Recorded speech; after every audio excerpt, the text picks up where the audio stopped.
Go ahead and start. Oh, my bad. There we go. There you Now it's go. full. That's 4 o'clock. It was. That was close. So yeah, we'll call the meeting to order. It's 4 o'clock, straight up. And the first real item on our agenda is our administrative approving the minutes. Has everybody had a chance to review the minutes? I only have one comment. My name is misspelled under item number 4. We'll fix that. I didn't catch that. We'll get that T added in there. Yeah, that was the only comment I had. Anybody else have any comments? No. Okay, I think everybody. Well, the only comment I have is, we had approved the sign branch for the one sign for the 60 frontage road, Yep, not not both signs. A sign. Yes, and we can add that stipulation in there, absolutely. Yeah, that's a good catch. Anything else? So with that added, I make a motion to approve.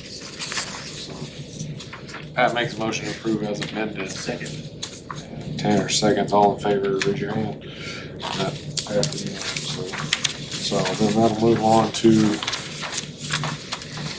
our next 2 agenda items. I will go ahead and hear them separately, even though they're very similar and right next to each other. Yes. Just for clarification. We've had some other instances of that way we're not lumping them all together. Because perhaps we approve it on one, not the other. Who knows? I guess Lucas, like typical, do you want to kind of catch us up to speed? I know we've all had the packets and read through it. Sure, absolutely. Give us an overview. Yeah, just give some background. We're looking right here. This is in the Gagestone subdivision. Our favorite one to deal with because it's so normal. We've got, typically we require double frontage for double loaded lots for any neighborhood. Obviously, that was not possible here. There's nowhere except for maybe here with 13, 11, and 12 where you've got 2, but even those don't have streets on both sides. So this is obviously a very unique piece of property. We've got some unique lots here. Because of that, what they did was they platted their building setback lines on the plat itself. But what they did not do is plat a building setback on Ives Court for these 3 lots. The assumption is that they just assumed that these would be faced off of Gagestone. They're addressed off of Gagestone, but there's no restriction for them to face Gagestone. So now we've got a builder who has purchased lots 22 and 23. They're addressed 21 and 23 Gagestone Drive, and they plan to face them off of Ives Court. Because they do not have a platted setback, we have to use the setback in the zoning regulations, which is 25 feet, which would be greater than any of the setbacks here. They're asking for a 10-foot variance on these lots to reduce that down to 15 feet from the property line. I guess you couldn't switch the setback dependent upon which street the house faced. Yeah, so either way, typically on a double frontage street, you have to have that front yard setback on both sides. So right now it's 20 on Gagestone and then 25 on Ives. And so they're asking for that 25 on Ives to go down to 15 for lots 22 and 23.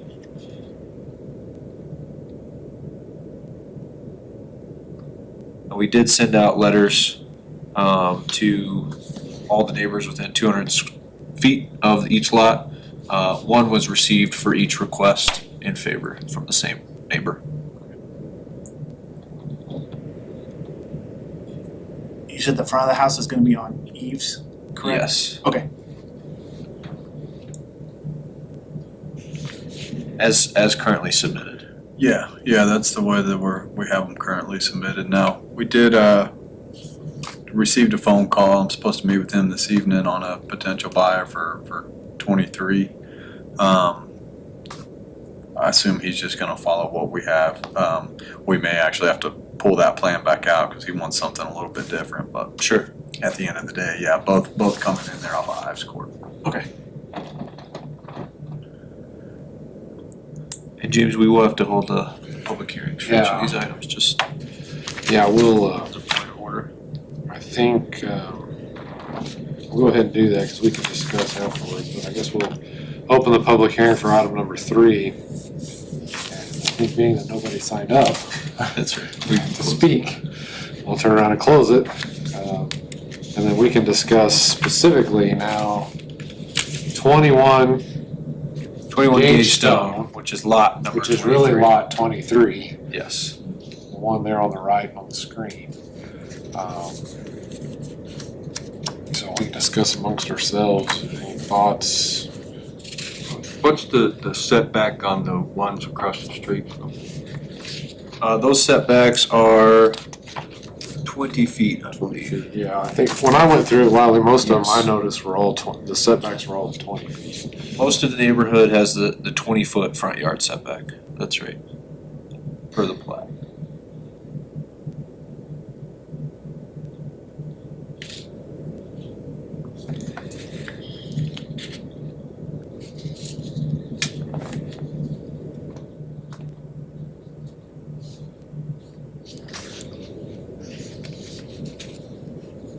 I guess, Lucas, I have a question versus replatting those 2 lots. Is this the better route to go with the variance, or, I mean, Yes, I mean, either way, it would, if we replatted existing lots and changed the setback, it would have to go to P&Z? P and Z and then city commission.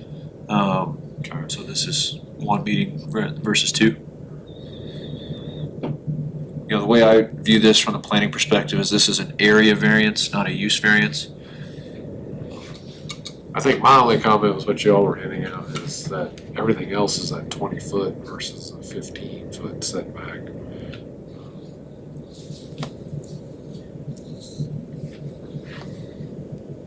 I guess my question is, how big is the house gonna be? Do you know? As far as depth goes, I mean, I don't know off the top of my Okay, head. no, just curious. I wanna say they're like right at 70 feet though. Would be about right. Would be about right, matter of fact. I could probably tell you here shortly. Give me a sec. So if it was gonna front Gage Stone, that's set there with a 20-foot That's setback, the 20-foot setback, yeah. but it's gonna Yeah, front that's, eaves that was toward- my thought, is okay, I mean, the hardship here is gonna Just- flip the lot. Okay, I mean, that's a tough one, because, yeah, when you plat it, who knows which way you wanna go? Sure. So, to me, there is a little bit there, because I mean, Agreed. you picked left, and Yeah. now we wanna go right, okay, fine. Yeah. But the 15-foot setback to me is a little bit of a holdup, instead of versus pushing it back to match kind of the rest of the neighborhood. If, you know, we wanna work with you guys, if we rerouted things and we came in off of Gage Stone and we kept that 25 feet, and then just gave us that variance in the back there, would that help the situation? That way our front yard setback is still the same with these being front entry homes. And then that would just allow that backyard and a little bit more buildable space towards the back, might not be so intrusive for, you know, the neighborhood to kind of fall in line. I guess my question on that would be, like on lots 30 and 31, or the people across the street, because those face, Right, they face Ives Court Ives there, Court, yeah, because correct. that's Hunsley right there, that's main. Yeah, and I think for me personally, it makes more sense to flip them, because Agreed. lot 11 is facing west, the front of the house, and so if you were to flip those, and you've got, you know, you've got the back of the house facing the side of the house, which would be less obtrusive, if you Right. will, than yeah, having, You said that, James. having the front of your house face the side of the somebody size of else's somebody's, house. yeah, I agree.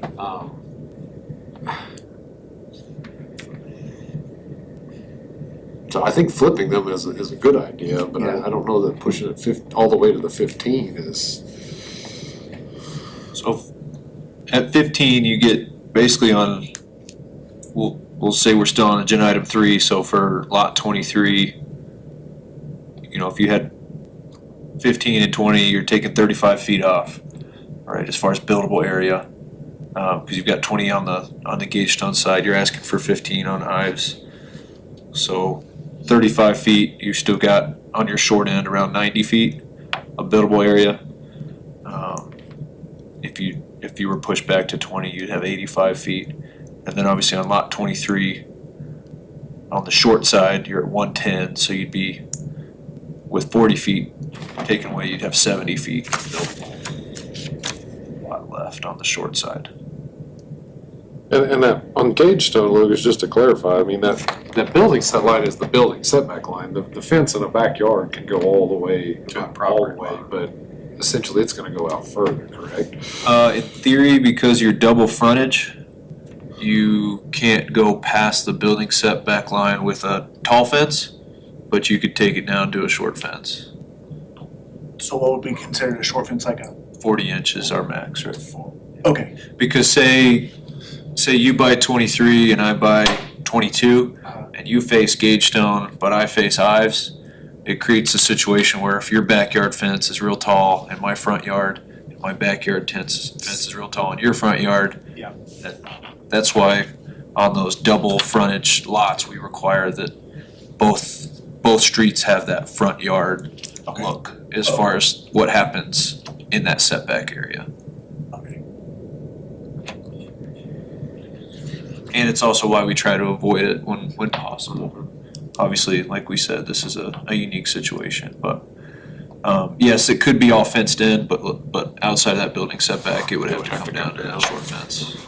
Well, and the shape of, looks like the shape of 24 makes sense for it to face Eve's Court, not gauge stone. Yes. Has 24 been built, has lot 24 been built It's on? vacant. It's vacant. Everything's vacant except for those, the ones on the south of Ives. 26 is still vacant too, right? Yeah, in the center, I mean, there's the other houses out around the perimeter. 27 was the last one. The last one, right? Yeah, and some around the perimeter on the east side and stuff are built, aren't Yes. they? Yeah, in the middle is just the south end.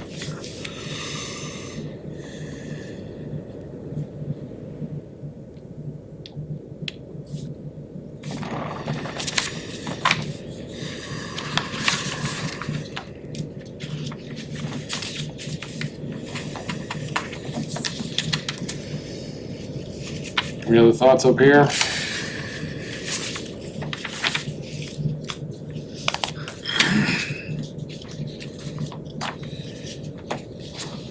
I think it makes sense to just flip that at the 20-foot setback off Eve's Court. And it matches the rest of that. So instead of going 15, it'd be 20, correct? And that's what they are on like 31, 30, 29? Is 20 correct? That's right. Yes, it's this call out right here, 20-foot building setback line. Oh, there it is, sorry. It's hard to find in all that. No, you're good. Yeah. That makes more sense to me. That's me too, yeah. Yeah.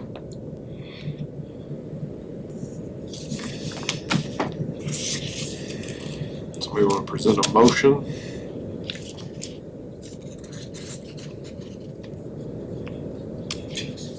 I'm not sure how to word the motion. That's what I was just trying to think of, because if we So we're go, dealing with lot 23, which is 21 gauge stone. That's right. So I will make a motion that for lot 23, the address of 21 gauge stone, that it has a 20-foot setback for the Eve's Court frontage. Okay. Does that make sense? Yeah, We have a second? I second. Give this one to Rich. Rich second. So, all in favor, raise your hand. That passes unanimously. And so that's item number 3. And so then we'll move on to agenda item number 4, which is the exact same issue scenario, except now we're talking about lot 22, which is 23 Gage Stone Drive. Do we need to have any more discussion on it, or do we just want to jump in and have somebody make a motion on it? Public hearing. Oh, yeah, sorry, we're gonna open the public hearing. We'll open the public hearing. Somebody signed up? Close the public hearing. Now, we can go to, do we want to discuss any more, or do we just want to jump in and have a motion? Real quick, one question on the side. So is that a 10-foot setback on the side on Yes. 22? That's the side yard setback, Okay, I'm good. yeah, which is the same as Matches, I the think, others. everywhere else. That's what Yeah. that was. Okay, no, I just want to make sure. That matches our zoning regulations too, for any side yard setback is 10 foot Yeah. in all of our residential districts. Okay. So we're gonna adjust at 5 foot then. That was the motion made, yes, that passed.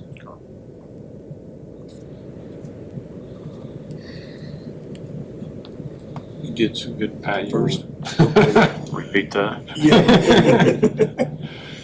Okay, so make a motion for lot 22, which is 23 Gagestone Drive, to have a 20-foot setback for the eaves court frontage. We have a second? I'll second. Tanner will second that one. So all in favor, raise your hand. And that passes. Hope I said that the same as I said before. And with that, that's our last agenda item. So we will adjourn.